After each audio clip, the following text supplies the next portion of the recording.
All right, here we are, day 31. Can you believe it? There goes a whole month. It just flew by us.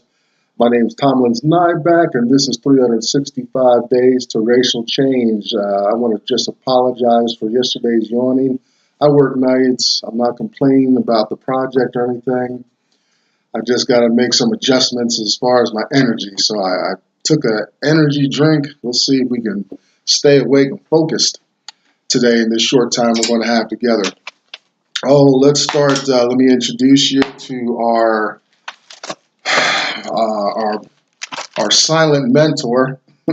One day I'm going to catch up with him, I hope, and maybe have him on the show, and he could hear from the horse's mouth some of these issues. If you haven't gone to some YouTube channels, his name's Dr. Claude Anderson.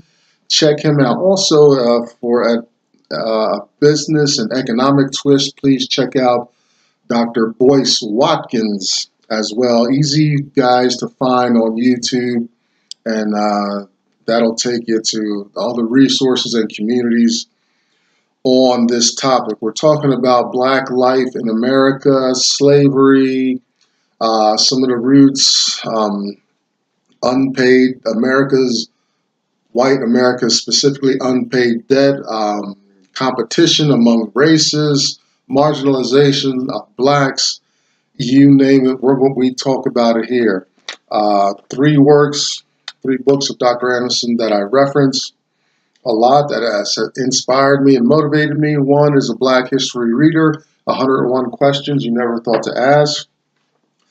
Black Labor and White Wealth, Search for Economic Power, Justice, and Dr. Anderson's National Plan to Empower Black America, Powernomics.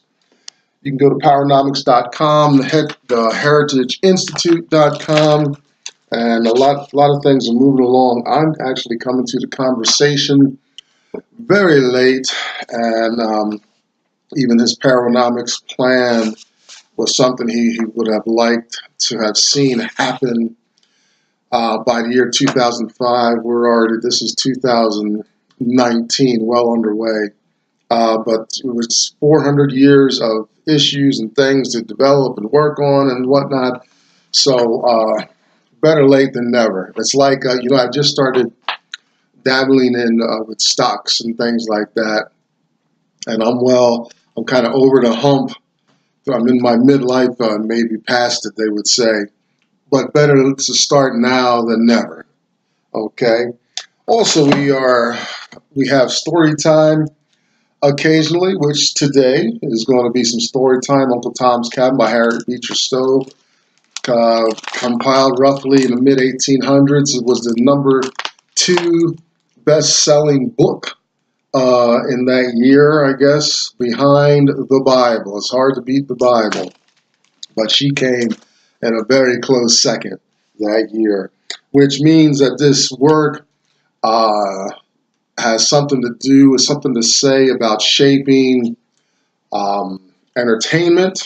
It really had an impact on entertainment, and it shaped literature, theater, drama. Those kind of things have a way of shaping people's minds and lives. And we look at this and get some ideas, a sense of how some of these motifs, some of these original ideas about white life, black life, had their genesis there in slavery, America. And a question I want to put to you, always want to challenge you, is a question you need to ask for yourself. Do these issues prevail today through this year-long study?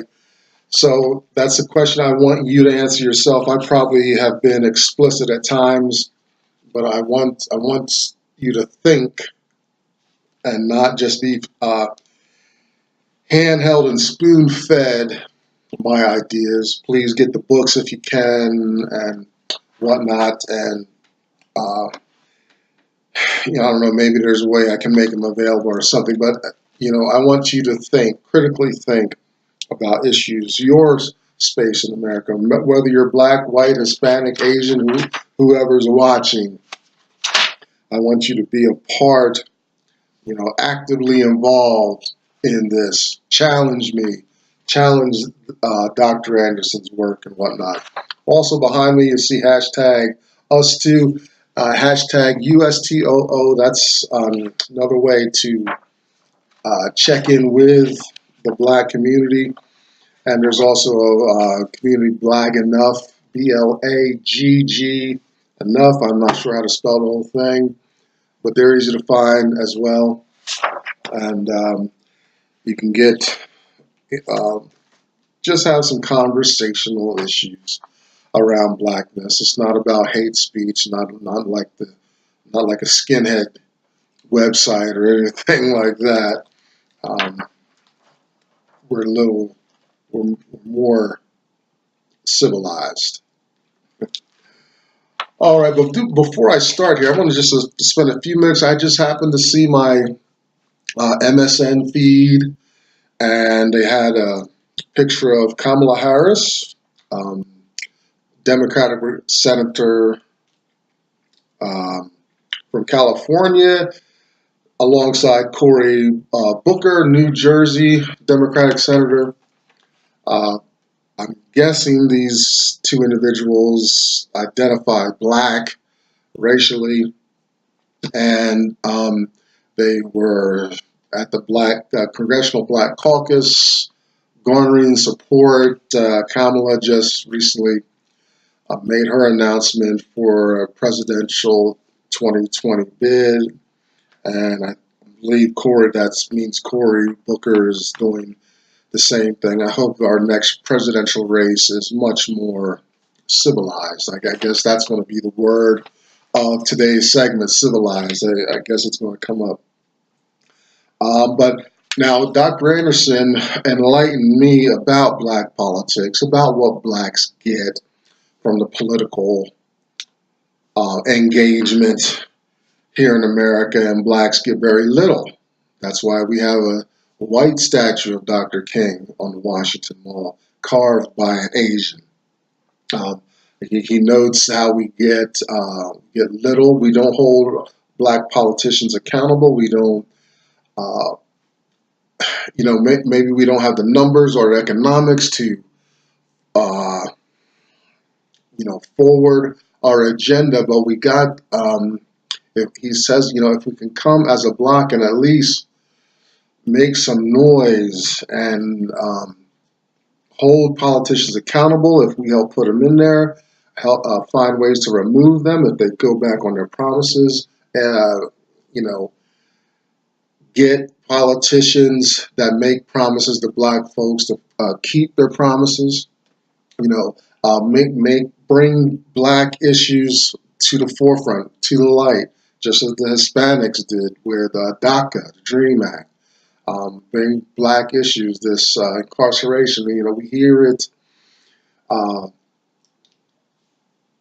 as an issue every once in a while, and we know the right thing to do as we scratch our head and debate rhetoric and politics. But where's the connect to get black issues to be taken seriously? Reparations from slavery. I'd like to see victims of the Freedman Bank to be repaid or have some kind of grant to that wealth that was stolen from them. And we're talking, we got to connect with ancestry. I'm a descendant of slaves, definitely, and I'm proud of it. Proud that these people held on and lived and had some semblance of a life through that experience. So that's seeing that feed on my MSN, I wanted to say something about politics. We'll talk in depth through this year about that, but as 2020 ramps up and we get closer and that political arena heats up once again, going to be interesting to see. We've got a white politician president who's very good at making his agenda work when he wants it to work. He's a masterful guy at what he does, you know. Although when I lived in New Jersey, and he was a lot of people laughed at him for what some of the shenanigans that went on in Atlantic City before he went up north to New York. The joke's on me now. He's the most powerful person on the planet. So, you know, you got to be careful out here. Uncle Tom's Cabin. We're in chapter 3 today, and we're talking about Eliza, her son Harry, and Eliza's husband George. And in these brief moments, we'll talk about some issues. And I encourage you to get the book. It's very, very good reading. I'm almost finished with it. And Tom is still not a prominent figure or character yet. Harriet Beecher Stowe is, you know, she's laying the groundwork, and she's able to use the lives of some of the peripheral lives of Tom's life, right? Because Eliza is on Mr. Shelby's farm. Mr. Shelby owns Eliza and Harry and Tom and things like that. So, you know, Miss Stowe doesn't have to be so explicit and go right for the gut and the throat of Tom's life to make the story. She's brilliantly using other characters and slaves' lives, you know, to show that this community happening in back there in slavery America, and it was divided as well, north and south at this time. She was an abolitionist. So we pick up. Tom's not even mentioned in chapter 3 at all. It's just a dialogue between Eliza and George. Now, Eliza, if you remember, she thinks she's overheard Master Shelby about to sell Harry, little Harry, along with Tom. And this has her just incensed, and she's worried, and because she's already lost 2 younger children through death. Harry has lived, and he is the apple of her eye. She's got matriarchal love on him and protection, and so she has a powerful connection to her son. Now, George, if you remember, he was taken from a great position. He was making great money for his master. George was using his mind and intellect to create machinery and do some engineering in the industrial job that he held for his master. And the managers of this facility wanted really to hold on to him. But when George's master came to see how his investment was doing there in the plant, the managers were a little too enthusiastic about George's accomplishments, and so George's master got very jealous and took George out of there and treated him harshly back on the plantation, put him to menial work, verbally abused him at every chance he got. And so we pick up now in the story. George and Eliza are talking. He's been able to get some liberty from the plantation. They're not on the same plantation. They're on 2 different plantations. And so George has gotten some pass or something, or he's on an errand. Or, you know, I'm not going to read the chapter, but he's on an errand, I think, to another plantation. So he stops in. I think that's what happened. Anyway, so George is noticeably upset. Eliza notices it, and she doesn't go into her concerns about little Harry. But they're there in the back of her mind, and she's trying to hold it together to be a good wife. And she's got a lot of Christian influence in her life. She's lived under her mistress, Mrs. Shelby. She's lived pretty well, you know. She lived in the house. She wasn't out in the fields and things like that. She was a quadroon woman, very light skinned, but still black, still considered black. But lived in the house, waited on her mistress, and enjoyed her son Harry alongside her. But family breakups, this kind of abuse to George, this is always hanging in the air, lingering in the air. It would drive me insane thinking how I come and go, and as much privacy and privilege as I enjoy now. I still feel slavery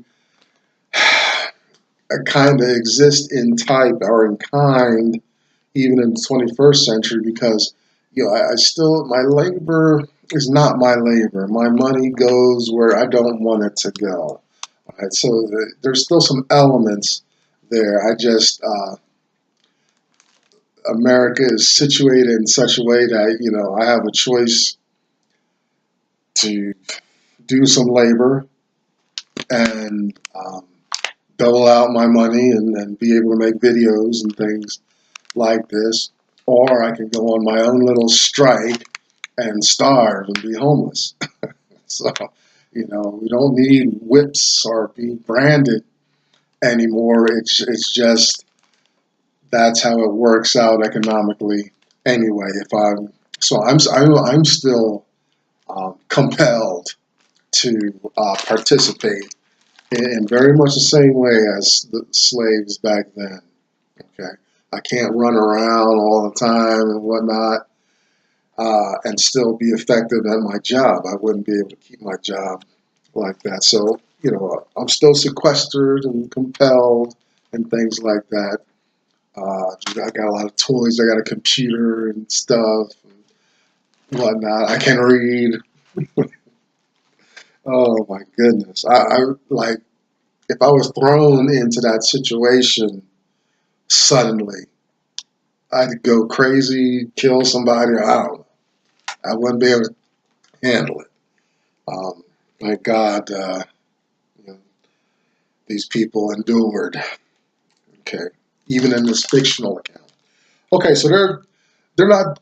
George and Eliza are having this conversation. George is not doing well. He's very upset, and he comes. He's spilling his mind to his wife, and he takes he's having Harry is there, so George is fellowshipping with Harry. Now George, he does.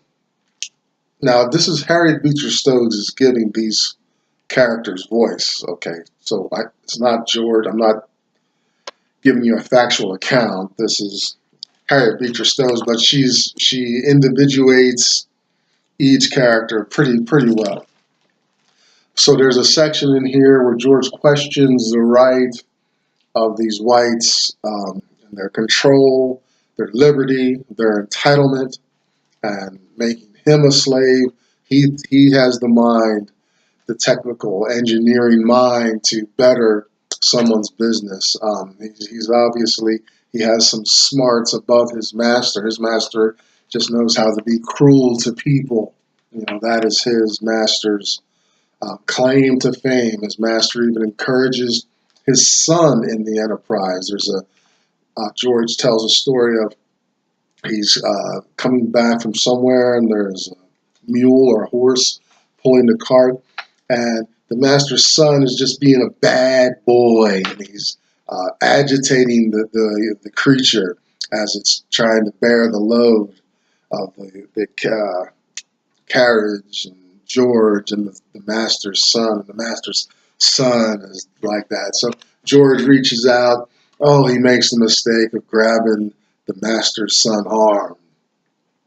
And so the master's son runs back and tells him that George is being feisty and attacking him, and the master ties George to the tree and says, beat George till you're tired, and that the one little white son obeys and goes right along. So George tells this story. He tells the story the master has killed his dog. The dog's named Carlo. I think apparently a gift from Eliza, because the master caught George giving the dog some scraps that were thrown out the back of the house. Right, so the master says, "I'll not have niggers using my resources to feed dogs." All right, so he commands George to kill the dog. George refuses.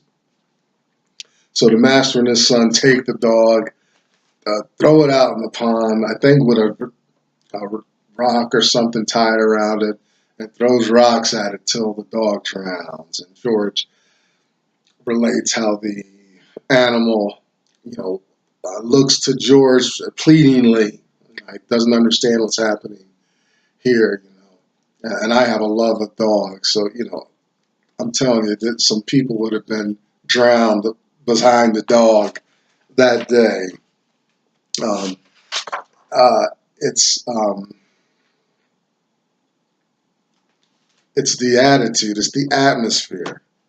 Okay, do whites still feel they can take what blacks enjoy and destroy it?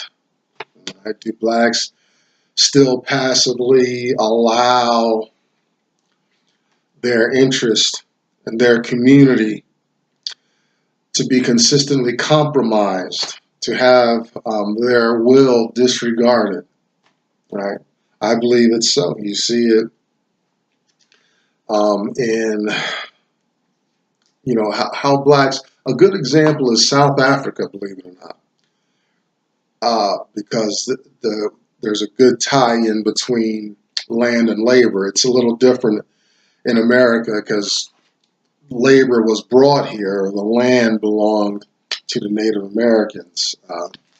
So this illustration using South America is a better illustration because the labor's there and the land belonged to blacks. It was black labor and black land in the same space being appropriated. And what the minority whites did is they go in, they rape the land essentially almost of all the resources, and then they say, oh, now you blacks can participate and come on along and be a part of the franchise, when there's nothing but white ownership and white control.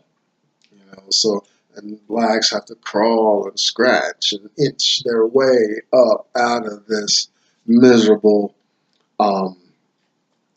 hole dug for them. Same in America in a lot of ways. We have now,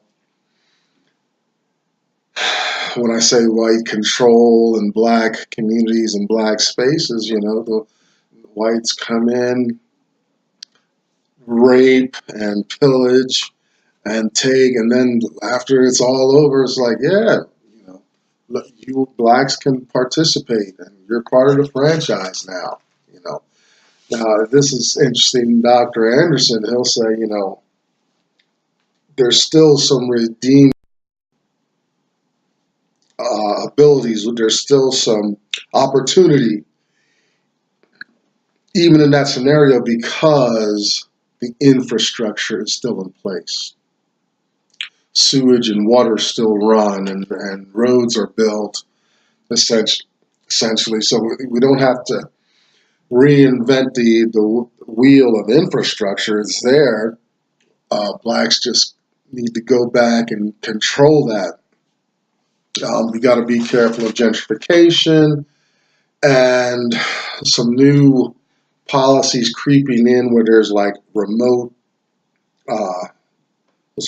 control, but like remote politics over black neighborhoods. We'll talk about the difference between neighborhoods and communities briefly. The neighborhood is just where people collect and the resources are going out. Communities are exclusive and essentially compact and self-sustaining. Okay, resources come in and circulate. Now that's how the whites do it. Asians, Hispanics, you see it all over the place. Arabs in Detroit, right? Come in, you take a little piece, and you slowly grow. Slowly come out, bloom like a flower in that space. Always gathering in more and more of your people. The Asians, Hispanics, and Arabs. Added benefit. Cubans down in Miami, southern Florida have that language barrier that also helps along that dynamic, right? So,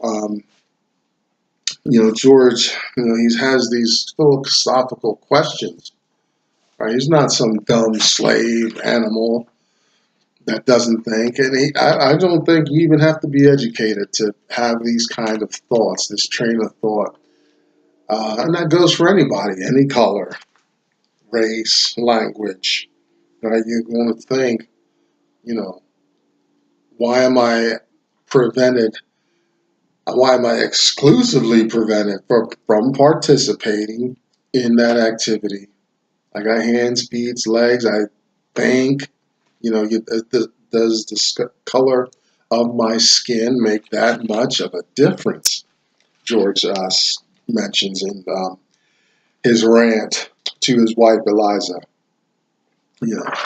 But he's coming to the end of his rope. The master is just being unbearable, even to a slave. I can imagine, occasionally you probably get some slaves that just snap.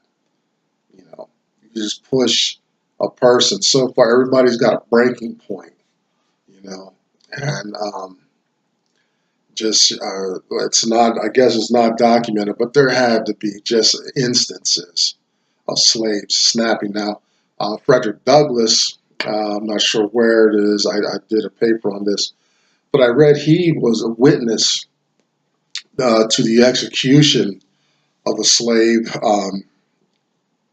Frederick Douglass was the freed slave, but he got a lot of respect. Wrote a lot of stuff. He wrote a lot of stuff. Very educated man, black man for that time. Incredible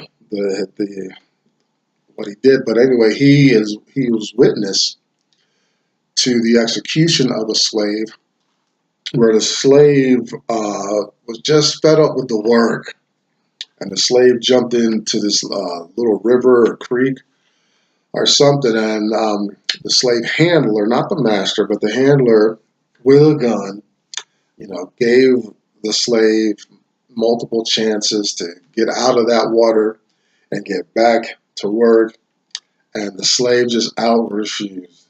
So this guy, handler, shot this slave point blank in the face. This is Frederick Douglass's testimony, right? So when there was never a trial, there were laws, believe it or not. I don't know if you know this, but there were laws about mistreating slaves and punishments and things like that per colony, state, county, whatever. Never enforced. Never enforced. This outright murder of the slave that Frederick Douglass witnessed was never challenged by anyone. Eliza tries to assuage George's angst and irritation and anger. She's a Christian, so she's trying to interject some of that philosophy into that type of thing. But George's mind is made up now at this point. He's going to run away. He's decided, Canada is a good place to go, and he's making that choice. Right? Yes, he's not left yet, but the word Canada leaves his mind. And so, with this political race coming up, it's going to be interesting to see what black politicians do. We're so inclusive. We're inclusive to the point where our needs and our message gets watered down. As soon as we associate with the gays and with um, sexual assault, female sexual assault survivors, Hispanics, any group you can think of that's marginalized, handicaps, things like that, we the black message is immediately forgotten and lost. Dr. Anderson is going to tell us, we need to have the black message, the black interest, black priority. The gay, rainbow, Puerto Rican, unfortunately, sexually assaulted, things like that. Those are valid issues, but they don't equate with the black experience. And when they come alongside us, the black message, the needs, things like that, the marginalization, all those very real things to blackness get watered down. And that is something we need to turn around as a group together. So Kamala, Cory, however far you get, boy, if you would just have a shout out in there, and even get the Congressional Black Caucus, CBC, to make a move for blackness, black people, just like the Asians do for Asians, whites for whites, Hispanics for Hispanics.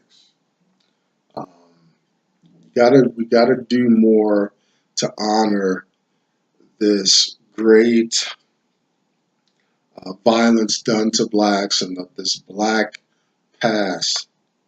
That's it's persistent. It keeps coming up because we've not done anything about it. We've not done right. We've not honored the people that have built this nation.